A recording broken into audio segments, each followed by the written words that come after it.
네, 이번에는 공시로 기업의 뒷이야기를 들려드리는 시간이죠. 조우진 타키언뉴스 대표 나와주셨습니다. 어서 오세요. 예, 안녕하세요. 예, 안녕하세요. 저희가 지난 2주 동안 이제 에코프로그룹이 지주사 전환을 하는 이제 과정들에 대해서 이제 쭉 이야기를 했고요. 이제 네. 그 가운데 이동재 회장이 이제 공인회계사 출신이어서 이제 뭐 여러 가지 것들을 이제 뭐 불법과 편법은 아니지만 예. 좀 잘 활용했다. 뭐 이런 부분들도 이야기를 나눴는데 그 이야기를 하시면서 그 얘기 하셨어요. 그러니까 이렇게 잘 아는 이제 분이 왜 미공개 정보를 이제 활용해서 불법 거래를 했는지 요게 좀 아쉽다. 이제 요 얘기를 하시면서 그 얘기는 오늘 해주겠다고 이제 말씀해 예, 주셨잖아요. 뭐 그랬죠. 어떤 걸 가지고 오셨나요?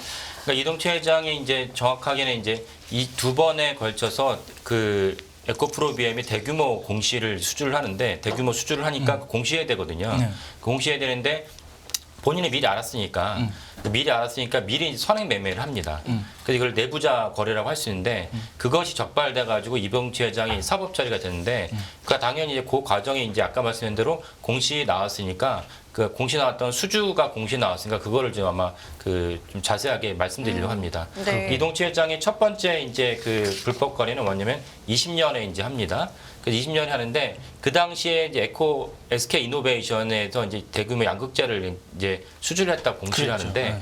그 뭐 추가로 설명드리면 SK 이노베이션은 그 원래 이제 석유화학 정유 기업인데 추가로 2차 전지를 갖다가 신수정 사업을 하면서 그 부문은 SK 온입니다. 근데 SK 온은 비상장사이기 때문에 이렇게 이제 계열사나 그 일부 부문이 이제 대규모 공시를 할 때도 상장사 공시를 해야 될 의무가 생깁니다. 그래서 그렇죠. 공시 주체는 이제 그 SK 이노베이션 나오긴 하지만은 그러나 어쨌건 SK 온에 대한 양극재 대규모 수주였다라는 걸 말씀을 드리고요. 네. 그래서 이제 해당 걸 공시하기 전에 이동채 회장이 먼저 이제 주식을 삽니다. 주식을 사고 그다음에 주식을 사고 나서 공시하니까 그러나서 주가가 이제 급등하게 되죠. 네. 주가가 급등하니까 이동채 회장이 거기서 이제 차익을 갖다가 실현하게 됩니다. 그리고 이제 두 번째 이제 그 사안은 1년 뒤에 이듬해 1년 뒤에 똑같이 이제 SK 이노베이션에 그 물량 더 큽니다. 물량도 크고 전년 매출 대비 더 큰데 그때도 이제 이동채 회장이 이제 그 먼저 주식을 산 다음에 그다음에 공시가 나오니까 그러나 주가가 급등을 하니까 거기서 또 이제 이동채 회장이 이제 그 차익 실현을 하게 됩니다. 그 두 번에 걸쳐서 이동채 회장이 차익 실현을 하게 되는데 그래서 이제 이동채는 이것도 잘못된 거지만 본인이 거기에 대해서 더 그 수익을 갖다가 더 확대하려고 본인의 그 계좌뿐만 아니라 자녀들의 계좌까지 동행을 그 사용을 합니다. 이것이 검찰에 적발돼 가지고 이제 자녀들의 이름까지 이제 그 적시가 된 거죠. 그래서 이번 이런 부분은 상당히 좀 죄질이 안 좋다라고 이제 볼 수가 있는 대목입니다. 그렇군요. 예. 이동채 회장 에코프로가 지금 말씀하신 시기 같은 2020년, 21년은 예. 굉장히 상장소로서 폭발적인 성장을 할 때고 예. 순환 출자를 해소하고 지주사 체제 전환을 준비하기도 하는 해였는데 예. 왜 그러셨을까요? 그러니까 그런 점에서 제가 2주에 걸쳐 말씀드렸지만은 에코프로 그룹이 엄청나게 금액이 뭐 얼마 안 되잖아요, 솔직히. 예, 성장을 하면서 그러니까 그 불법으로 그 거래할 때만 해도 에코프로 그룹이 이제 어느 정도 회사가 안정이 됐고 그러니까. 세계적인 2차 전지 회사로 안착이 됐음에도 불구하고 이렇게 무리한 방법을 동원하면서 결국 이제 그 사법 당국에 우리나라 이제 그 형사 처벌을 받게 되는데 그 문제는 참 저도 아이러니입니다. 왜 이렇게 무리수를 두면서 그래서 결국 취득해서 부당 이익이 한 20억, 30억이 미만 정도 되는 금액을 왜 취하시려 했는지는 의문인데 그러니까요. 이 부분에 대해서 사실은 뭐 에코프로 그룹은 좀 상당히 좀 이렇게 예민한 반응을 보이고 있어가지고 알 수는 없는데 그 제가 이제 이걸 취재하면서 이제 그 검사, 요거 담당 검사는 아닙니다. 이제 재직하는 검사랑 이렇게 그 이 분야에 대해서 이제 문의를 했는데 검사가 좀 약간 좀 의미심장한 발언을 했어요. 검사가 사실은 이런 일을 많이 겪었으니까 네. 이것이 처음으로 적발된 건 아니겠죠. 그러니까 이런 거를 많이 했다가 이게 한번 적발된 것이지 사실은 그런 일이 많지 않았겠냐라고 이제 검사가 그런 얘기 했길래 저도 지금 이제 앵커님 반응 보였듯이 저도 아 그렇겠구나. 그래서 이것이 이제 사법당국에 적발된 것이 이거 한 번이겠지만 사실 그 전에 그랬을 수도 있다. 그러니까 사실은 저희는 정확하게 모르죠. 예. 정확하게 모르고 다만 좀 안타까운 일이다라는 거는 저희가 이제 그 말씀을 드릴 수 있겠습니다. 뭐 결국 법정까지 갔잖아요. 예, 뭐 예. 어떻게 됐을까요? 법정까지 가서 이제 1심에서는 집행유예가 내려집니다. 근데 2심에서는 이제 판사가 이제 그 죄질이 나쁘다라고 이제 법정 구속시키는데 보통 법정 구속시키는 건 두 가지입니다. 뭐냐면은 도주의 위험이 있다. 라고 하면은 그 다음에 후속 재판 할 수가 없으니까 그렇죠. 그래서 이제 법정 구속시키는 게 있고 두 번째는 도주의 위험이 아니어도 죄질이 좀 나쁘다. 그러면 이제 응징 차원에서 이제 그 법정 구속시키게 됩니다. 그래서 이제 그 2심에서 그 재판부의 그 발표를 보면은 죄질이 나쁘다라고 볼 수 있는 게 뭐냐면 2심의 재판부가 어떤 워딩을 사용하냐면은 너 자신을 돌아봐라. 그런 이제 워딩을 사용합니다. 그래서 그룹의 총수로서 사실은 임직원들이 이런 일이 다 비일비재하거든요. 뭐냐면 내부자 거래를 먼저 파악을 한 다음에 내부자 정보를 먼저 파악한 다음에 본인 주식을 사고 선행매매죠. 주식을 산 다음에 차익 실현하는 것이 비일비재하기 때문에 이거를 막아야 될 책임이 있는 총수가 먼저 이걸 했다는 것은 안 좋다. 그러면서 이제 그 너 자신을 돌아보라라는 이제 그 발언을 합니다. 그래서 법정 구속 시켰거든요. 네. 이제 그래서 사실은 이동채 회장의 그 사태가 일파만파 퍼진 것이고 이것은 사실은 이제 제가 추가로 말씀을 드리면은 우리가 보통 금감원에서 제일 문제 삼는 건 뭐냐면은 선행 매매를 하지 마라. 그 지금 시청하신 분들도 아마 리딩방이라고 많이 들어보셨을 텐데 뭐 그렇죠. 카카오톡이나 뭐 다양한 방법으로 이제 이 주식을 사라, 저 주식 꼭 사야 됩니다라고 얘기하는데 그때 이제 먼저 금감원에서 제일 먼저 그 기준점 삼는 건 뭐냐면 이 정보나 이 정보를 설명하면서 이거를 어떤 그 설명한 사람이 먼저 매수를 하거나 매도를 먼저 했다면은 이거는 빠져나갈 구멍이 없다. 그러니까 당신이 이 주식에 대해서 자세히 설명한 건 상관이 없지만 근데 그러고 나서 매매를 하는 건 상관이 없다. 근데 이동채 회장 같은 경우는 사실은 이 리딩방을 갖다 뛰어넘어서 내부자로서 제일 잘하는 내부자로서 두 번에 걸쳐서 이제 선행 매매를 했기 때문에 이거는 분명한 이제 그 형사처벌 대상이다라고 봐야 되고 그래서 2심 판사가 이제 거기에 대해서 죄질이 나쁘다 법정 구속을 했는데 여기에서 더 우리가 짚어봐야 될 대목은 무엇이냐면 이동채 회장이 돌아보지 않고 너 자신을 돌아보라 했지만 돌아보지 않고 어떠냐면 3심에 갑니다.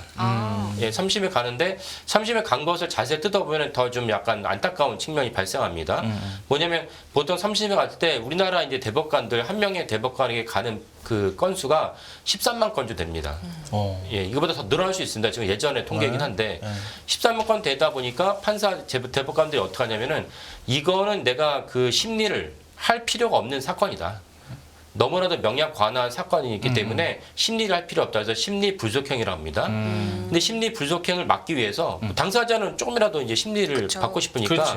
전임 대법관 출신들의 변호사를 새로 수임을 합니다. 선임을 하는데 이동채 회장 역시 이제 두 명의 전임 대법관 김영덕, 박병대 두 분 다 명망이 높은 대법관들인데 이분을 갖다 선임했지만은 거의 심리 불속행과 다를 바 없는 그 5월 달에 2심 판결이 나는데 8월 달에 3심이 납니다.